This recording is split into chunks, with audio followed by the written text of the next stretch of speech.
প্রতিদিনের মতো আমাদের পজিটিভ বার্তা ও হেলথ হাবের যে কুইজ প্রতিযোগিতা আমাদের শান্তিনিকেতন মেডিকেল কলেজ ও হাসপাতালের অ্যাডমিনিস্ট্রেটিভ বিল্ডিংয়ের পক্ষ থেকে আজকে আমাদের শুরু হচ্ছে। আজকে আমরা সবেমাত্র উদযাপন করেছি নেতাজি সুভাষচন্দ্র বসুর জন্মদিন। আমরা তাকে উদ্দেশ্য করি, তার মতো দেশপ্রেমিককে শ্রদ্ধা জানিয়ে আজকে তার উদ্দেশ্যে আমাদের এই কুইজ প্রতিযোগিতা নিবেদন করলাম। আজকে প্রথম প্রশ্ন আমরা চলে যাই, নেতাজি সুভাষচন্দ্র বসুর জন্মস্থান কোথায় ছিল? হ্যাঁ আসুন ম্যাম। উড়িষ্যার কটক। একদম সঠিক উত্তর, জোরে হাততালি। আমি করিম স্যারের অনুরোধ করছি পুরস্কারটি তুলে দেওয়ার জন্য। জোরে হাততালি। এরপরের প্রশ্ন, নেতাজি সুভাষচন্দ্র বসুর রাজনৈতিক গুরু কে ছিলেন? নেতাজি সুভাষচন্দ্র বসুর রাজনৈতিক গুরু কে ছিলেন? হ্যাঁ এসো। দেশবন্ধু চিত্তরঞ্জন দাস। একদম সঠিক উত্তর, জোরে হাততালি। আমি ফার্মাসি স্যারকে অনুরোধ করছি পুরস্কারটি তুলে দেওয়ার জন্য। এরপরের প্রশ্ন, নেতাজির বাবা জানকীনাথ বসু পেশায় কি ছিলেন? হ্যাঁ স্যার আসুন। অ্যাডভোকেট বা উকিল। একদম সঠিক উত্তর, জোরে হাততালি। আমি তুহিনা ম্যামকে অনুরোধ করছি পুরস্কারটি তুলে দেওয়ার জন্য। জোরে হাততালি। এরপরের প্রশ্ন, নেতাজি সুভাষচন্দ্র বসু আন্তর্জাতিক বিমানবন্দর কোথায় অবস্থিত? হ্যাঁ আসুন স্যার। কলকাতা। কলকাতা। একদম সঠিক উত্তর, জোরে হাততালি। আমি বাণী ম্যামকে অনুরোধ করছি পুরস্কারটি তুলে দেওয়ার জন্য।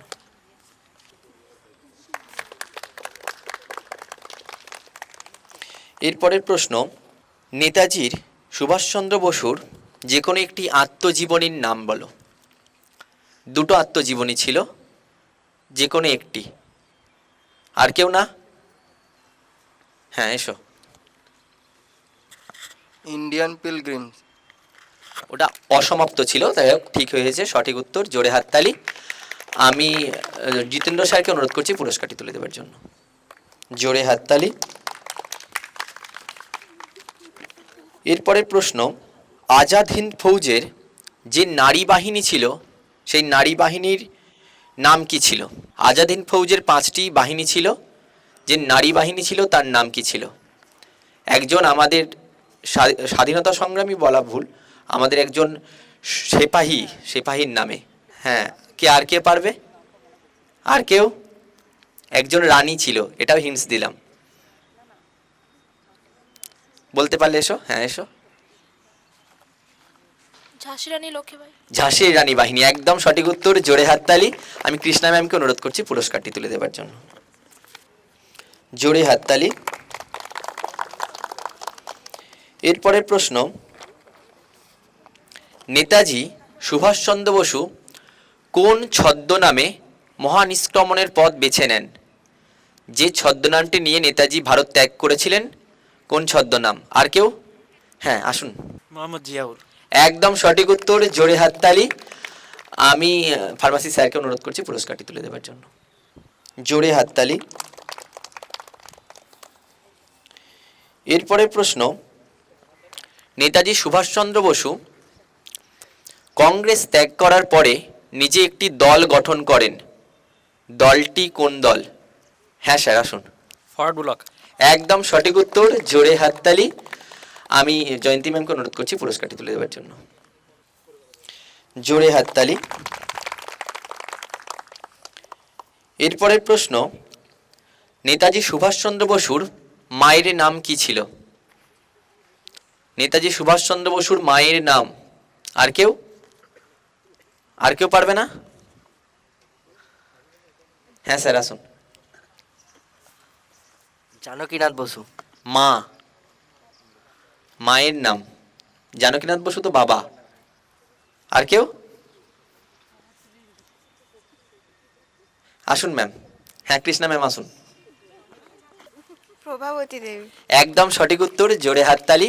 আমি আজিজা ম্যামকে অনুরোধ করছি পুরস্কারটি তুলে দেওয়ার জন্য। জোরে হাততালি।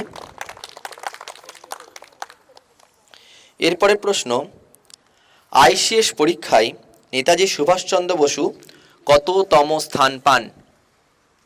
আইসিএস পরীক্ষায় নেতাজি সুভাষচন্দ্র বসু কততম স্থান পান? কে এখানে? হ্যাঁ ম্যাম আসুন।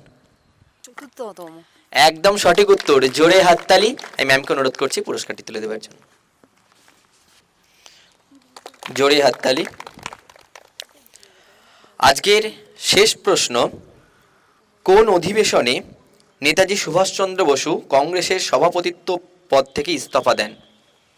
কোন অধিবেশনে? দুবার নেতাজি সুভাষচন্দ্র বসু কংগ্রেসের সভাপতি হয়েছিলেন। প্রথমটি হরিপুরা, দ্বিতীয় কোনটি যেটিতে নেতাজি সুভাষচন্দ্র বসু কংগ্রেসের সভাপতিত্ব পদ থেকে ত্যাগ করে চলে এসেছিলেন? কে পারবে?